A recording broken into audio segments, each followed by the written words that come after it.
राज्यात आज काय घडलंय ते जाणून घ्या फक्त 90 सेकंदात। गहिनीनाथ गडावर सीएम फडणवीसांनी सुरेश धसांचं नाव घेतलं। भाविकांमधून एकच आवाज, धनंजय मुंडेंना पुन्हा मंत्री करा। गुलाबी जॅकेट, डोळ्यावर चष्मा, पार्थ पवारांनी घेतली खासदारकीची शपथ। अजितदादांसारख्या लुकची चर्चा।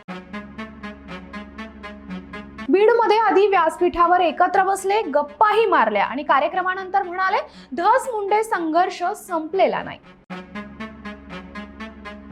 2022 ला साई संस्थांच्या कर्मचाऱ्यानं जीवन संपवलं। आधी चार्जशीट मधून नाव वगळलं, आता पुन्हा तपासाचे आदेश। खरातचे पाय आणखी खुलतात।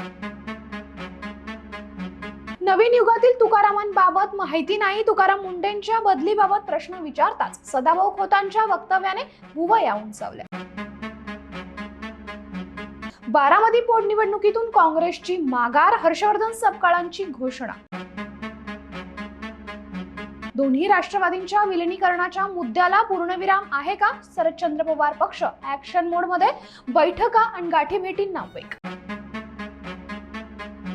दामिनी पथकातील कर्मचारी आणि reel star Sonali Hinge PSI सह तिघांवर खंडणी प्रकरणात गुन्हा दाखल, बडगार्डन पोलीस ठाण्यात कारवाई।